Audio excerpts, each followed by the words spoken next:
Yo, what's the deal? This is T Money, and you are now watching the T Money Podcast joint. We in the building, always, every days, purple haze. Sometimes I'm crazed. I'm just trying to put stacks. I'm just trying to put these words together. But anyway, so what's happening, yo? How y'all doing, man? We're on the YouTube channel. I'm trying to do our thing, and today's a very special day because today is off the chain because I got somebody who I admired, in this hip hop game for many years, and he's in the building. But first, let's talk to Stacks. Stacks, what's going on? I want everybody to understand. I want everybody to understand this, right?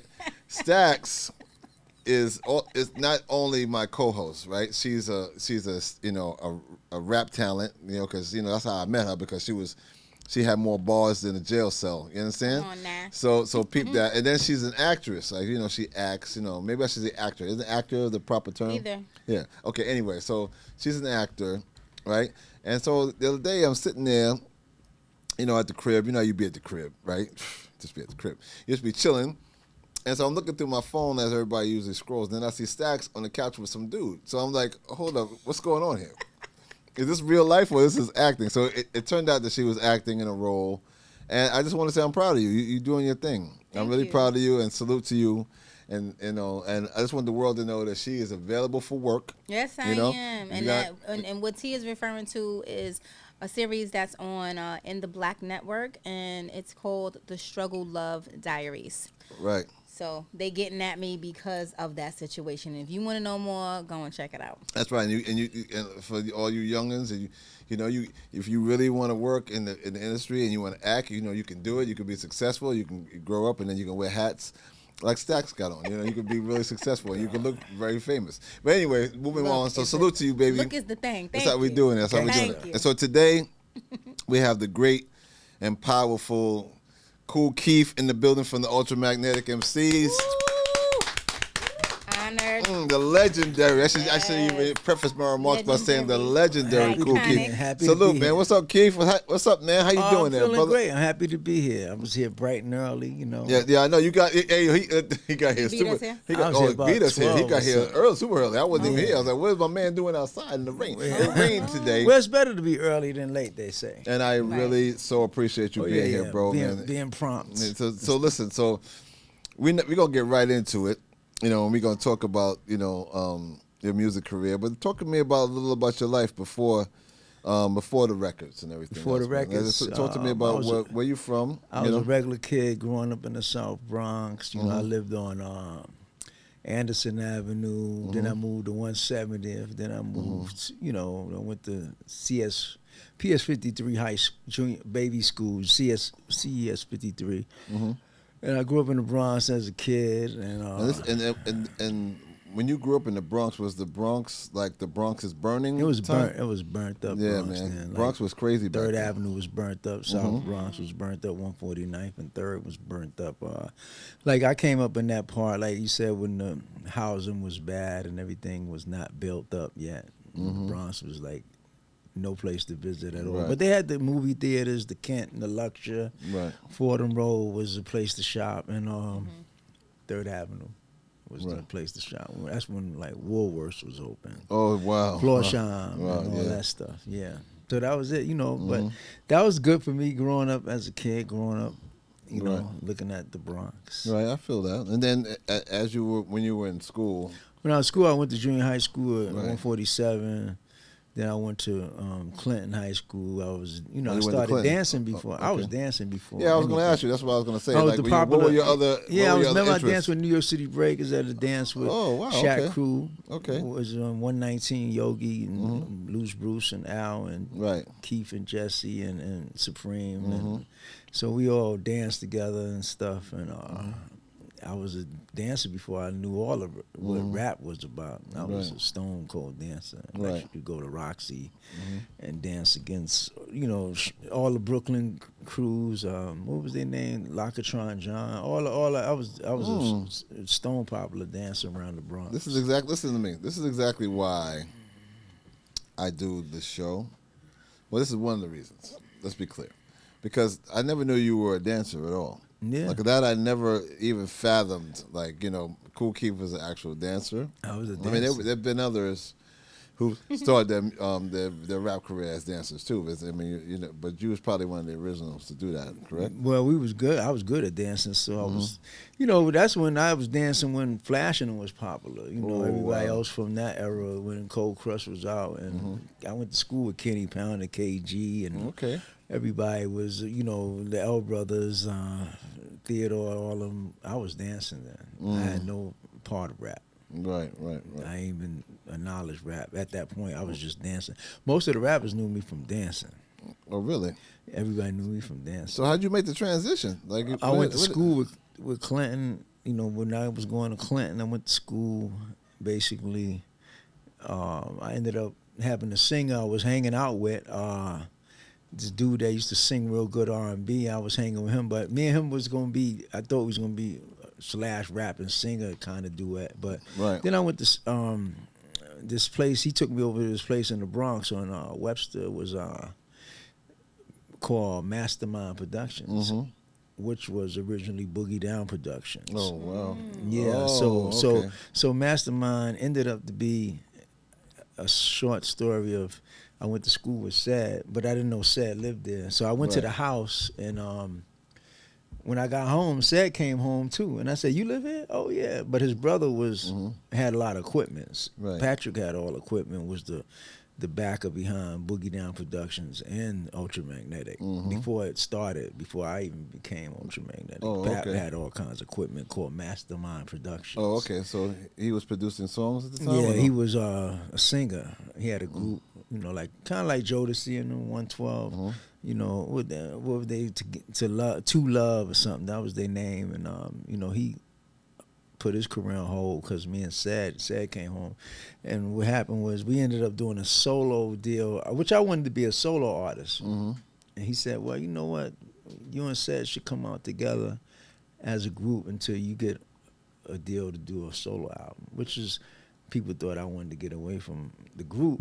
I named the group and everything, so I had to do a solo album with Sad just to get to do a solo album. That was supposed to be even when I got a record contract, I was supposed to do a solo. So it was never like I wanted to quit the group. I always wanted to do a solo. You always wanted to be a solo artist. Yeah. So I did an album with Sad, wrote the lyrics, did the music, named the group Ultramagnetic, and from there, and we didn't think it was going to jump off, but we had some hurdles because we had a few bad records, To Give You Love, a couple of records with DNA, remember? DNA, and it didn't jump off too well, so me and Sad was shopping deals and stuff, so then Ultra finally jumped off. MC Ultra. Yep, no question. That was my joint. That was my joint right there. That became from there became a rolling tornado. Yeah, so, and looking back on when that song came out, how did things change for you at that point? Like Ultra opened up the doors for us to get an album, to start doing a little traveling locally to Jersey and stuff like that. Then after a while, we didn't make it out the tri-state area. Then we started going to Europe first. Right. Before all the groups was going, all the Soul Train and Public Enemy, Soul Train. We went to Europe. We got to Europe. It was such a great response. We was like the Beatles in Europe. So it was when I got to Europe, everybody was Ultramagnetic crazy, running up. And back then, Europe wasn't up to speed on any music. No, especially rap music. So when they got a piece of rap music, they like went crazy for it, right? Yeah. So. And let me ask you another thing. In regards to that song, right? Yeah. It did very well, but did it do well, like, as far as sales are concerned?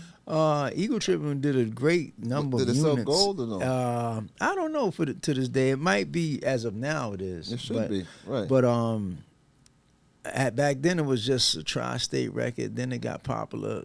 Like, what happened was, we was out before like Public Enemy. Right. They just had the machine with Def Jam, but we had more slow distribution. So it was regional slow. Like, start on the East Coast, then get to the Midwest, then get to the Central and Pacific. Right. So we got to California late, whereas everybody else was dropping international. Right.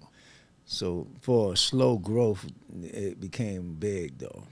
And then we got popular, started traveling worldwide after that. But the song resonated with me because it was so exciting when I listened to it.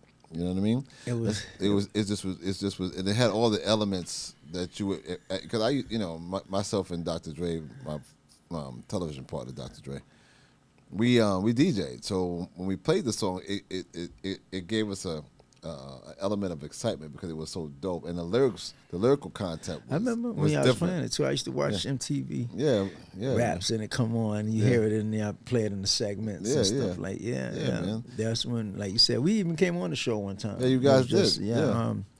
That stuff got us popular. Just the record was so big underground. We were such a big underground group, but we was kind of in the media underground. Now, you know how some groups are just underground word of mouth. We was, we was on Donnie Simpson and Sherry Carter and sitting up on BT, couches talking and interviewing. That was amazing for us to be underground. So I kind of got confused. I was thinking, I was like, we underground, but we getting a lot of TV and press, a lot of magazines and stuff.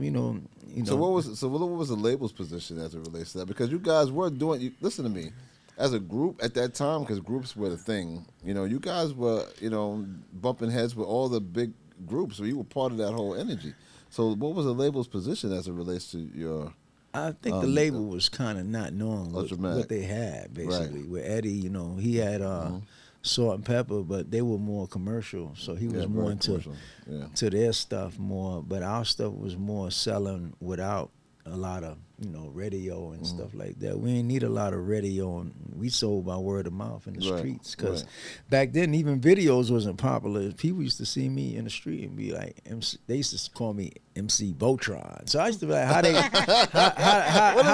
do they know me basically without even seeing me? But that was the power of word of mouth. People could see you, and they just hear your voice, and they start kind of analyzing how you look or something. People probably don't even know how you look. I be like, say, oh, that's Kool Keith.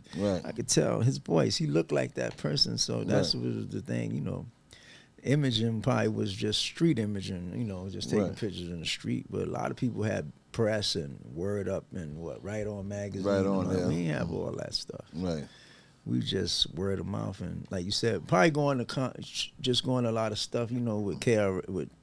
See, with Boogie Down Productions, people get it mixed up. Like Boogie Down Productions and Ultramagnetic came up in the same house. Yeah. So, like me and KRS was damn near like living in, like we was at Miss Miller house all the time, making records. So that element was more like me and Scott used to hang out more, and KRS and Seth used to hang out. So it was vice versa. We easily could have been one another. Right. That's extremely. And you know what's so funny? Like people from the outside looking in don't even understand the kind of relationships that some of the rappers have amongst each other. Like they go back, Yeah. Like me and Dre, like you would think that we would just put together on television, but me and Dre go back to the Sandbox. Right. You know what I mean? Like, and I heard those stories too, like with like Keith, all y'all Long Island, like Keith and Hank and everybody. Me, Keith and Hank and Flavor Flav. I mean, I know those guys since '83. Yeah, you know what I mean. So I mean, we've been friends that long. So I went to school together and stuff. Yeah. So it's like and those kind of relationships like you had with Scott LaRock and KRS, that people don't really. I remember the other day, Big Daddy Kane was talking about how. KRS helped him move into his first apartment. You know what I mean? Like you never think about that kind of stuff. Yeah, I remember we helped Kane to move somewhere, me and Trevor. Like you said, but back then groups were like friends. Like they had the Queens against the Bronx, but Craig G used to come up to the Bronx and hang out with us and Craig's stuff. my guy, man. Salute to Craig, man. Yeah. That's crazy. So when you were working on Critical Beatdown, what was the energy like? What was the vibe? Like what kind of album were you guys interested in? Well, we was in the projects. We didn't want to hear about the projects. Like you said, everybody was doing the I Struggle rap, Right. Because Melly Melanin was doing that really heavy. Too. Yeah. Well, they was the first what they was doing. Like, but you're saying like then a lot of people was doing more of the, life is hard. I'm from the hood and my dog. If my dog died, everybody was doing, my dog cried. I'm doing this for mom. Mom. mom bound, you know, everybody had the problems, you know, there was a lot of problem rap coming out, everybody was rapping. So we was like, let's try to do something. We don't have to write about the struggle, let's do something else. So I came up with writing about scientific stuff and space and shit. Because I'm like, we live in, you know, you can't say where we was living, you know, like 170th and you know, Washington Projects and Nine Crew and all that. We lived in the heart of it, the middle of everything. But we hear gunshots, we hear all the stuff, crack era, all that stuff. But the thing was, we was making music away from that. We didn't want to do a video with the dog barking and the background graffiti and, you know, life is hard. So we just did the space thing. Your lyrics were great. Yeah. You know, they were like poetry, like, you know, like, as they should be. But they were telling a story, you know. And I love, that's why I love to hear you on these records, man. So and it came from your, I mean, what inspired you besides not wanting to be like Melly Mel and them? Like, what was your, when you sit and pen something, what is your inspiration? Well, you know, with their era was a different era. So we came, like you said, the second phase of, like, I think Shan and us came out at the same time. What's that? The golden age, the top of the golden age. Whereas a lot of people already had records, you know, like Houdini and all of them had records and whatever. What was the other Sleeping Bag artists? Sleeping Bag, EPMD, they all had records already. We came out when the sampling era came out with the SB12 stuff. So they was more in the DMX and the Lindrum age. We came out in the SB12 age. So that was like you said, for us making songs was like we had to get with the samples. And then everybody was writing high tech, you know, Just Ice and T La Rock, us. Who else was writing? You know, just everybody had to write more bigger words and stuff like that. So from that, evolving from the Yes Yes Y'all kind of. Like when Rakim came out, that changed. At the same time, about that same era where we had Ego Tripping came out. So that was the last of us trying to use it to give you love, not having that kind of record. But you guys went on, and the Ego Trip was a huge song for you guys. Exactly. And how did the album fare? The album was good. The album followed up to that very well because we ended up doing a lot of singles, but not that we put them on the album. We made a brand new album. That's right. We did Critical Beatdown was the matching parts to the Ego Trip. So that album came out to be a classic album in Rolling Stone for a lot of years. Top 50 album. So that was good. I wrote the lyrics. We did a combined, you know, kind of thing. I wrote Says lyrics. He did the beats. Trev did the beats. Mo did the beats. Mo, you know, I found the records to the most hit records. You know, the Joe Cocker, Funky. I found Ego Trip and Substitution, Melvin Blitz stuff. Most of the hit records. One of the greatest records of all time, Substitution. Yeah, I found the records. The records. So, but the other stuff, Trev and Mo and them did, which the spin off to the other albums. You know, Four Horsemen and the album with Wild Pitch, EMI with Stu, you know, the Four Horsemen. And then behind that was Make It Happen. Before the Four Horsemen was Make It Happen on, not that album was called Funky Head Up on Mercury. Mercury. We had the differences. We had to get off Mercury too. We switched a lot of labels also. So you went through all the channels that a lot of the artists at that time were going through, you know? Yeah. So yeah, man. You had an amazing start for your career. Yeah, as a group. Then I went into the solo thing. So talk to me a little bit about your my solo career. I moved to California, and then you lived in California for a long time. I went to California right? 93 to 2000. I went to Los Angeles. So I started, that's the era when the last record we did with Ultra was the political time coming when a lot of producers didn't want to give me no beats and nothing. They felt like it was over for me. And hey, y'all got money, y'all got a deal. Right. Who, give me some money, I give y'all some beats, all the producers. So I went to California, and then I went to Gavin Convention. I saw LO7 and Malik, and they said, yeah, Gary Gersh, Capitol Records want to sign you. So I went out to California. They gave me a relocation fund. and a recording budget. So it was 500 and 500,000 double. So $1 million halfway deal, halfway. Right. You know, so one is for living, one is for recording. Yeah, I got it. Nice. So remember they was giving a recording fund back then. So I hurried up and relocated to LA. LA. Your relocation? Huh? Let me ask you a question. Is the relocation budget recoupable too? I think it was recording fund, relocation fund. It was like back then they was giving people. Remember they had the hotel out there that they sometimes let people stay. I forgot the name of it.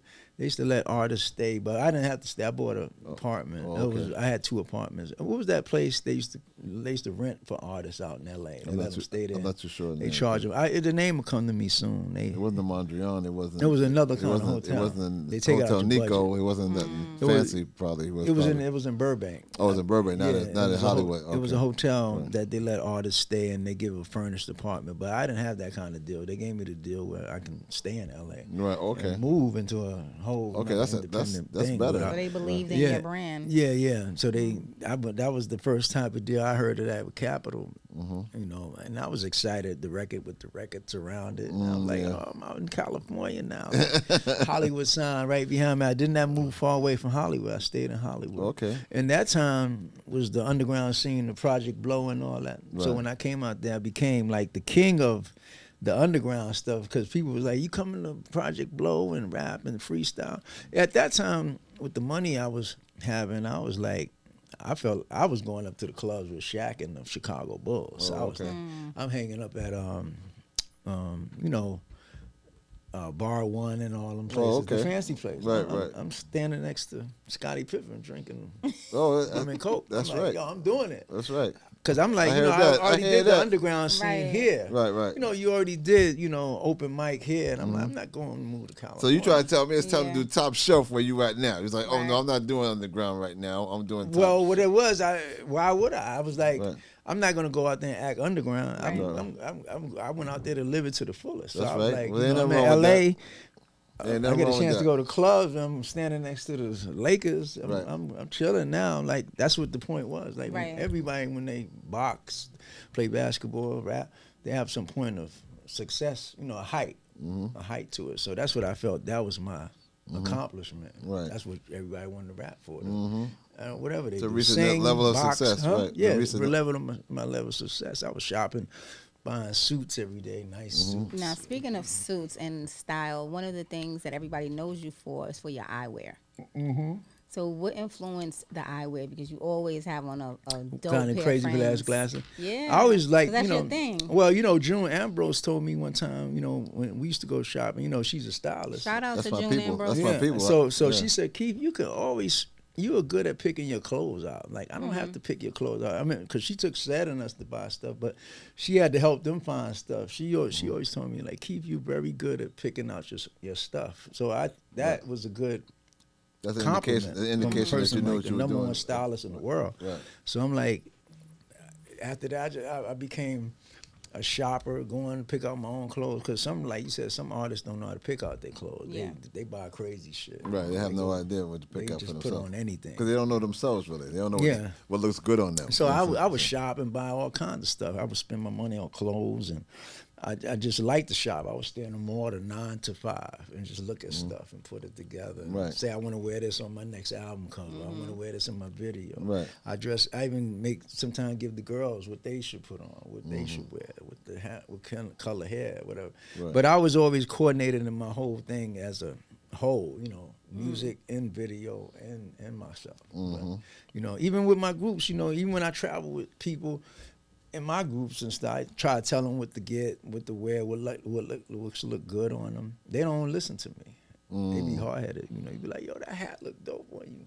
They be like, nah, put it back on the shelf. Oh, that's interesting. So it was a hard thing. So I had to do that stuff by myself. You kind of reinvented yourself after you left the group to do your own thing. What happened was I had all that stuff held inside of my body, all that restraint. Yeah, because from the initially you said you wanted to do your own thing. You got to compromise, right. And everybody don't want to go with the flow with what you should do. If you got 5 people want to wear straight black, and then you want to wear red, it's a fight, you know. Right, so right. that's the only thing about a group. You got 4 people going that way, and fall then in one line person with will go the that way. majority. Nobody never want to go the same route. Do you think that they just didn't understand? They were rebellious. Right.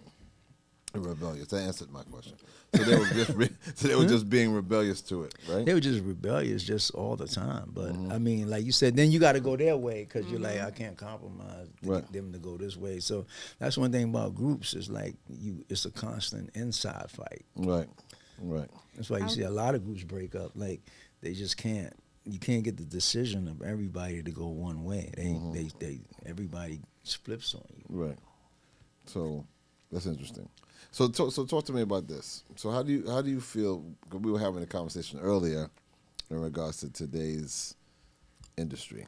So what do you think of today's hip hop in terms of? Cause I mean, you guys were so original. Well, I think originality, I think now we had to work more harder for publicity. Like we had to go out there and give out our own posters and flyers, and we had to go out there and hold up our own signs, and like you said, you had to do man. Of course, back then you got to do it all yourself. Yeah. We like you said, we just had what, like MTV and what's the box and all that. We had that, but now these kids got the internet, and they don't get to do no groundwork. They don't have to, because the internet will do it for you. Well, like you can literally sit in your kitchen and make a song. Well, you know what is bad about it too? And if it hits and if it sticks, it sticks. You feel me? Another thing is bad about it too, because they don't get to go out and like see what they're like live on stage and get that real feedback. Right. They don't know if they're gonna get booed or not. Because they live their life online. But when you're in the house, you can't get booed. No, when you live your life online, that's a whole different energy. And when you live in your life live in front of people, it's different than living your life online. Because they can't do. A lot of times you see them, they take their stuff to different little venues and they hook their phone up. Right. They so used to not even doing a show that they don't even have like the mic and their records already, mastered and stuff. They take the phone. Yeah. They'll take their phone in Madison Square Garden and try to hook it up to the DJ, and they want that phone to go all around the whole arena, but their minds is telling them that's not the technology way to do it. Right. But that go to show, like you said, they don't really have a live sense of performance. No. Everything is from the house. Everything is from the house, and their audience is the same thing. So when they do anything live, nobody really.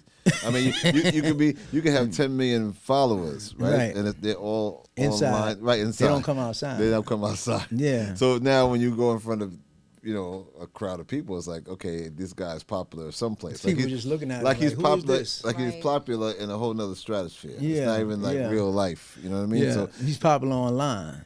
Right, which is strange to most people. But when he tries to do a show, it's very difficult because it's like his mind is like, I got to plug my phone in. Right. I got to plug the people in from the phone, tell them to be ready. Like his whole life is in his phone. So at this point in time, do you, in regards to the current artists, do you any of the current artists remind you of what guys, people were doing? Yeah, back in the day.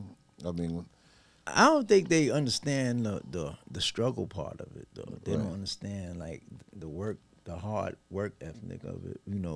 We doing this, you doing promo shows and shows, back in the days you had to do shows for free. Remember radio stations, you had to do shows. They don't understand that. They be thinking like, I'm hot online. I need to come out and get paid. Right. Because of the immediacy. Yeah, but they don't understand the dues part. Like you said, they don't understand the dues part at all. Well, the online has spoiled them. That's why.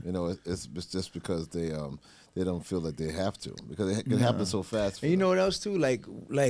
Like me, to this day, I could look at a lot of physical magazines I was in. I could show you like Word Up. Here am I in the Source, Word Up. Here am I in Bus Magazine. Here am I in Alternative Press. Here I'm in Vibe. Right. They can't show nothing of like no.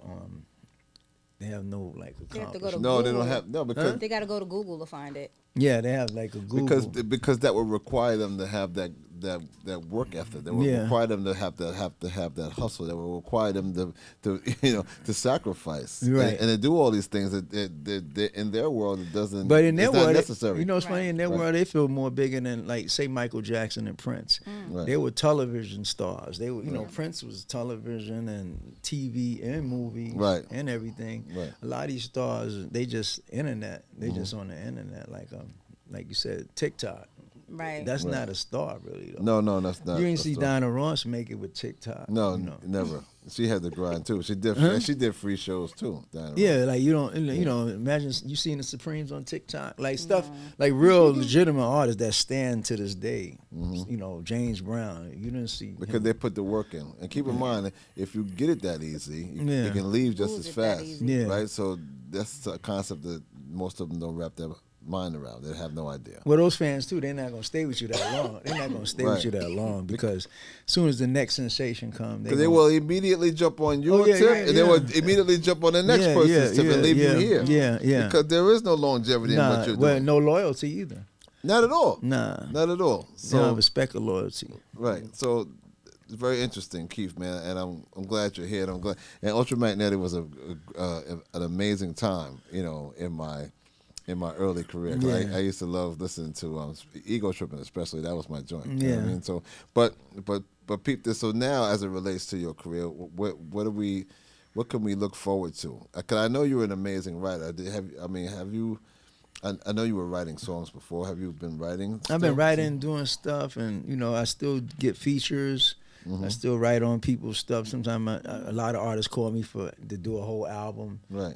Beat producers, you know, I'm looking for more artists to call me, and they call me to do a whole album. Right. So sometimes they have a concept they want to write a whole album about something, unless they get too carried away. Somebody wants you to write a whole record about their dog or something, like, yo, write this whole album about my poodle or something. I don't like doing that, but you know, I don't mind concepts. Some people want to do certain albums with certain concepts, which is not bad, but that's the way of people. You know, I like doing that. So people send me all kinds of opportunities for that kind of stuff, and you know, then you know, I got the you know, the action figures and the stuff they always make of me, you know, the Black Elvis statues and stuff like that. I saw those. Yeah, So I got a lot of stuff, a lot of my career intertwined with like comic people, you know, like DC and Marvel and stuff like that. But we had DMC from MDSC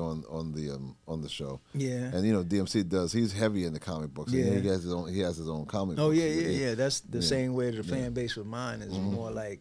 They're very open-minded to other things that you're doing. You know, like you said, that's what I've been doing for so long. And I like you said, I opened doors. Like my part, when I went solo, like being Black Elvis, I opened a lot of doors for a lot of artists like Outkast and them to do stuff, and Tribe Called Quest, you know, for them artists to be different, like totally different. Like so people can start doing the Missy Elliott stuff and all that. I open those doors to make it comfortable, because even a lot of those them shows, a lot of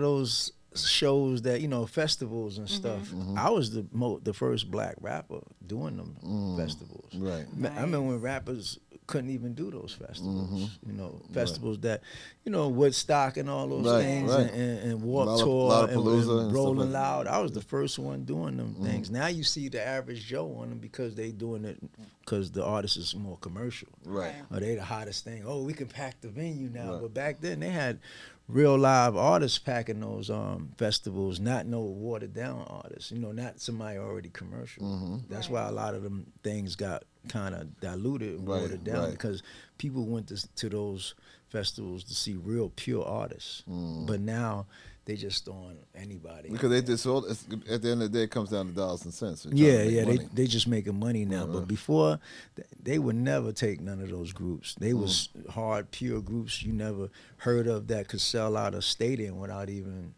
a flyer given out. You know, just like the rock bands, they can pack a stadium in 5 minutes. They don't need like non-groups on there. You know, you hear nowadays people have you know, they playing a venue somewhere and they got like 9 acts. They need to put 9 commercial acts, but a rock band by themselves, I seen them pack a stadium in 10 minutes. It has a lot to do with the loyalty of their following. Yeah. It has a lot to do with their longevity. Yeah. You know what I mean? It has a lot to do with if there's no. The saying success didn't come immediate. It's made of clay, like it's made of Play-Doh. Like, right. You know, It's flimsy. It's and real these loose. People come. Right. Like you making a pancake. Right. Yeah. Like. right. Well, music isn't the only thing that you've delved into as of late. Although I know you do have some shows coming up, but you've also stepped into the acting world. Yeah, I did. My first movie I did was in L.A. with was called Champions with Kim Shamrock. I did a movie one time. I played as I was a boxer. I mean, I was a manager of a boxer in an octagon fight. If you pull it up, you'll find out. You'll see it. Then I did the movie recently in Chicago. This movie called Golden Sarcophagus. You know, I had to stay out in the hood of Chicago and do it. I played as like this homeless derelict man, and the movie is about like a bug, like a sci-fi bug that land and inject some fluid, get on people, and they bug out. And it's like a crazy movie. It's like a sci-fi, like one of them FX kind of movies. It's pretty like COVID. Yeah. That's like COVID. Right. Yeah, you might as well say it's like some crazy shit like that. Yeah. And it was great to do that. You know, they shut the city down, and you know, I'm waiting for that to happen too. So you know, got to get my SAG up. Okay. You know what I'm saying? So that's crazy. Yo, I think, to be quite honest with you, the industry has a tendency to sleep on people, right, and their talents. Yeah. You know, because they're so interested in what's hot, what's the next thing. You know, and they don't think like, you know, you have the next thing right behind you. And a lot of young artists, I want them to embrace what came before them. Right. And do collabs with what came before them. Yeah. You know what I mean? Because that, you know, that in some strange way that actually gives the culture longevity, right?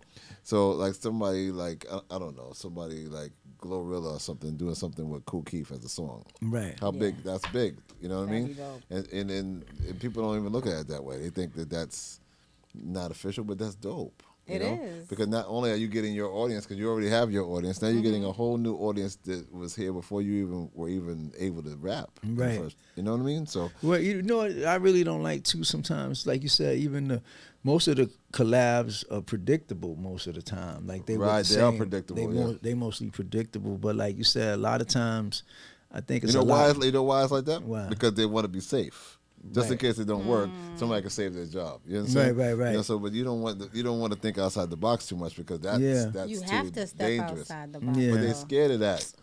The industry's always been Well, scared. then you got a lot of middlemen too. Say if you meet somebody and they be like, let her sing on my album, they give you a person to talk to for a couple of months, and that person ain't even got no connect to the person. They just using themselves as a pawn. Like, yeah, you know, I know you. I can connect you with them. Right. You know, but they can't connect you to a bottle of water. They can't connect you to nothing. Is there anybody, any artists that you would like to collaborate with? I like Rick Ross and stuff like that. You know, Rick Ross, of course, and artists like that and stuff. So, but the thing, what I was trying to tell you, it's been a lot of artists that I've seen, and they'll see you, yo, we got to do something together. But the point is that they still keep up to the same thing. Like they only in there, and plus their record companies is like, oh, you can't use it. You might rap with them, you can't use the song. They got a lot of politics, and they got in their contracts that they can't collab or do stuff. They got to get a note. They got to get a sign off. It's a lot of stuff. They can tell you anything they want to do, but in real life they can't do nothing. They can't do nothing because they got their contract. Is tied behind, got their hands tied behind their back, so they'll see somebody they want to do, and they have probably taken money from artists and took money for the video, but the artist, you get jerked because you can't put it out. Right, and definitely. His company won't let it come out, and you didn't pay him the money, and he got the money, spent it, went and bought his Versace but you can't. You took a loss. Wow. I hear a lot of people say stuff like that. Yeah, I can see that. That's crazy, but people do that all the time. Yeah, yeah. And a lot of them be fake talking about, hey Keith, what's up, man? How you doing? Let's get together. It's like gassing you up, airbags. Yeah, you know what I mean? Gassing you up, and then if you pay them, you still couldn't do it because his company ain't gonna let the record fly. You hear that all the time. They can't put it out, and it's against the contract, and he can't. He got to get a sign off. And, and plus they only want to work with the certain artists that they feel they're gonna stay in the same level. Oh, let's see. That makes no sense too. Yeah, because truth be told, like your talent is vast. Yeah, I mean you're a great writer. You're a great personality. You know fashion. You're an actor. And we have you on the show today to let the world know. And a lot of them, that's important. Too. And a lot of them know you might be better than them on the record. They like, I ain't getting on the song. I'm not going on after him. You know how many songs I done sent major artists and they never sent, but they the one, send it to me. I shoot it right back to you. Right. And I done sent it.